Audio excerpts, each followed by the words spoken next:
Hi friends आपण मैंने केमती अच्छा मुझे तो भल अच्छे आशा कर आपण मैंने भी बहुत भल थे। तो यहाँ मोर फास्ट ब्लॉग तो मुझे भाविली कि मोर फास्ट ब्लॉग टी भगवान स्थान ही किसी आरंभ करी।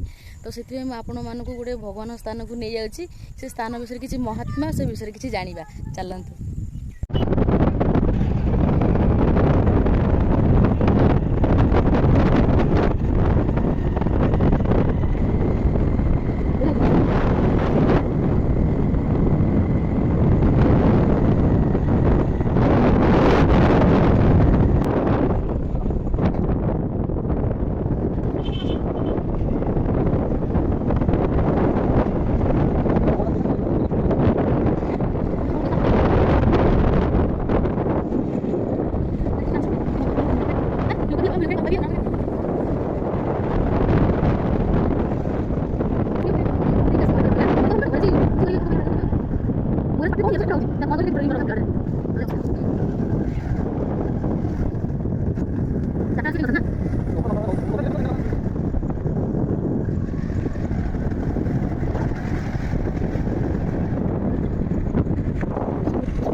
तो बर्तमान आम आसी पहुँचे मालिका बनी तो हनुमंतेश्वर पर्वत बा पीठरे चलते ए ऊपर को जा देखा कौन सब अच्छी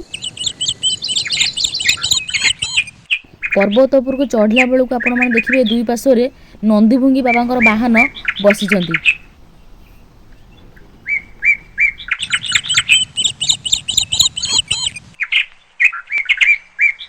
एठाक बहु दूर दूरांतर भक्त मैंने आसी पूजा अर्चना करने आसती बाबा पाखक ग्रामवासी मैंने आसती बाबा दर्शन करने लगी। यहाँ हूँ बाबा सामना सामना मुख्य द्वार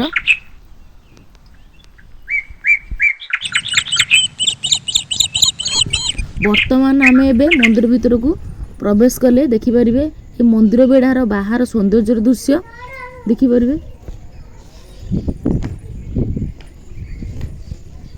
मंदिर पार्श्व श्री श्री गणेशंकर मूर्ति स्थापना करा होईची देखिपारे। त्रेता जुगरे रामचंद्र जितेबाला वनवास जाइथिले किसी समय विश्राम नहीं एठारे सेबे से शिवंकर मूर्ति को स्थापना करथिले पूजा अर्चना मध्य करथिले सेबेठारु एहार नाम हनुमंतेश्वर पीठ बोली रखा जाइछि। यह हूँ मंदिर मुख्य द्वार बाबा होउचंती पाताली पाताली शिव। आमे वर्तमान जाउचे मालिका बनित हनुमंतेश्वर पर्वत शिख उपरक आम ए जाउचे सेठारे 9 महापुरुष अछंती देखिपारे। सेठारे मध्य सिंदूर महावीर मध्य भगवान सेठी अछंती मूर्ति तांकर स्थापना करा होईची देखिपारे। चलते ए ऊपर को जिबा देखिबा एठारे मध्य यह लिखा होईची यह मध्य एक गुप्त क्षेत्र यह मध्य मालिकार लिपिबद्ध होइकी अछि। यह हूँ एक गुप्त क्षेत्र एठारे साधु महापुरुष माने गुप्तरे अछंती गुफा भितर एठारे ओ एठारे मध्य रामचंद्र जितेबाला वनवास जाइथिले पितृसत पालन करी 14 वर्ष वनवास जाइथिले यही स्थान रे ए पर्वतर शिख उपरे किछि क्षण पई विश्राम नैथिले यह मालिकार लिपिबद्ध होई अछि। यह मध्य लेखा अछि कि द्वापर जुगरे भगवान कृष्ण बलराम मध्य सेठारे जरासुर भୟରେ एठारे मध्य लुचिकी रहिथिले यह मध्य मालिका लेखा देखिपारे। ऊपर शिखर रे बाबा मंदिर देखा होछि यार प्राकृतिक दृश्य बहुत ही सुंदर मनमोहित मध्य। एठारे मध्य दोल पूर्णिमा रे एक मेला अनुष्ठित होइथाय विभिन्न स्थान रो मेला देखा पे लोक माने आस्थांती विमान मान मध्य एठारे एकत्र होइथांती धूमधाम रे मेलाटी अनुष्ठित होइथाय।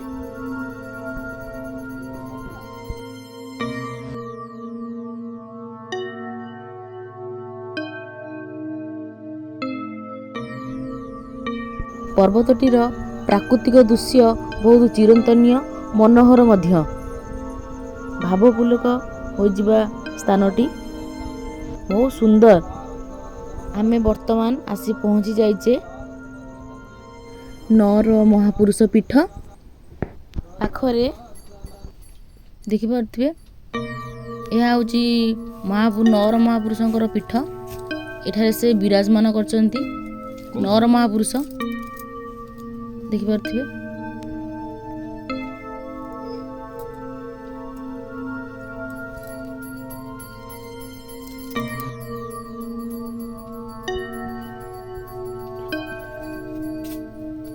ଏଠାରେ ଦୂର ଦୂର ସ୍ଥାନରୁ ଭକ୍ତମାନେ ବା ଶ୍ରଦ୍ଧାଳୁମାନେ ମାନସିକ ରଖିଥାନ୍ତି।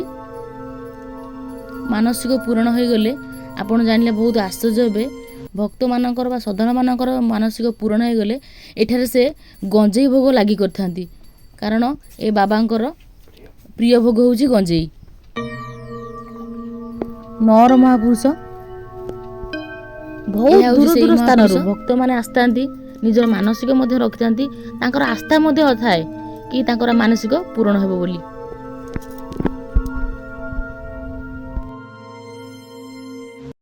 ଏହା ହେଉଛି ଯଜ୍ଞ କୁଣ୍ଡ।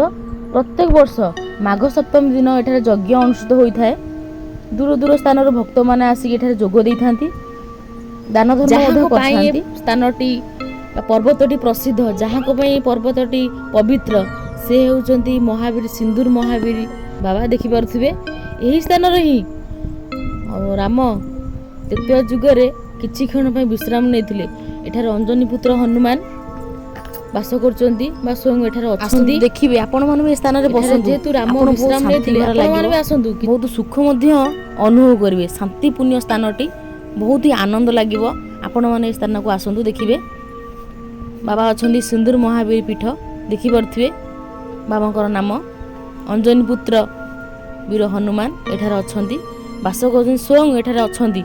ଆପଣମାନେ ଆସିବେ, ଦେଖିପାରିବେ ବାବାଙ୍କର ମନ୍ଦିରଟି, ଯାହାଙ୍କ ପାଇଁ ଏହା ପ୍ରସିଦ୍ଧ।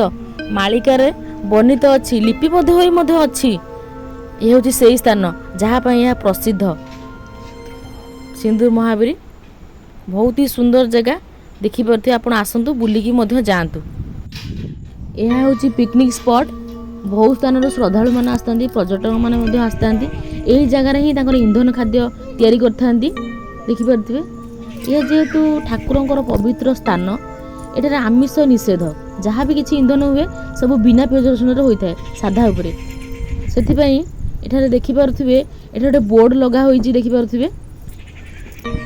ଏଠାରେ ହେଉଛି ବୋର୍ଡ଼ ଗୋଟେ ଲଗା ହେଇଛି। ସେ ବୋର୍ଡ଼ରେ ଲେଖା ଅଛି କି ଆମିଷ ନିଷେଧ। ଠାକୁରଙ୍କ ସ୍ଥାନ ନା, ଯେହେତୁ ଯାହା ବି ହେଲେ ଆମିଷ ନିଷେଧ। ଏଠାରେ ଯାହା ବି କିଛି ହେବ ବିନା ପିଆଜ ରସୁଣରେ ହେଇପାରିବ, ଯାହା ବି ହେବ ସାଧା ଉପରେ ହେଇପାରିବ। ଏଠାରେ ଯେହେତୁ ସାଧୁ ଅଛନ୍ତି, ଠାକୁରଙ୍କ ସ୍ଥାନ, ସେଥିପାଇଁ ବହୁତ ଦୂର ଦୂର ସ୍ଥାନରୁ ଏଠାକୁ ଆସିଥାନ୍ତି। ଫ୍ୟାମିଲିକି ମଧ୍ୟ ନେଇ ଆସିଥାନ୍ତି, ଶ୍ରଦ୍ଧାଳୁମାନେ ଭକ୍ତମାନେ ଆସିଥାନ୍ତି, ପର୍ଯ୍ୟଟନଙ୍କ ସ୍ଥାନ ବୁଲିକି ଯାଇଥାନ୍ତି।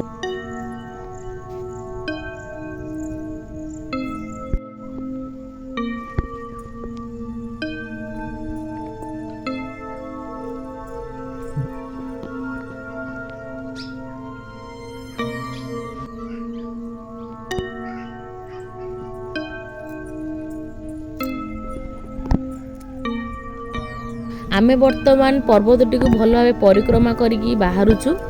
ଦେଖିପାରୁଥିବେ ଆଗରୁ ଗୋଟେ ନଈର ଧାରା ଯାଇଅଛି। ଏହା ମହାନଦୀର ଏକ ଶାଖା। ଏହାର ନାମ ହେଉଛି ବିରୁପା ନଈ। ଏହା ମଧ୍ୟ ମାଳିକାରେ ଲିପିବଦ୍ଧ ହୋଇଛି କି ରାମେଶ୍ୱର ସ୍ଥିତ ବିରୁପା ନଦୀ କୂଳେ ହନୁ ମଞ୍ଚେଶ୍ୱର ପୀଠ ବା ପର୍ବତ ଅବସ୍ଥିତ, ଦେଖିପାରୁଥିବେ। फाइनाली आम फ्रेंड्स सब जगह बुली सारे। तो ये आम जाऊँ कि आपण मैंने चाहूँगी ये जगह विषय किसी अधिका किसी जानापी तो आसतु ए जगह विषय किसी अधिका जानतु तो बुलतु। बहुत सुंदर जगह है, मत तो बहुत भल लगे। आपण मैंने आसतु बुलिकी जातु आउ एंजॉय करंतु। आपण मैंने चाहूँगी जगह को आसापी किसी अधिका विषय जानापी चाहते तो डिस्क्रिप्शन में मुझे लिंक दे दीजिए, आप देखिए जानीपर। आउ लाइक शेयर सब्सक्राइब कर जमा भी भूलें। रोचे नमस्कार।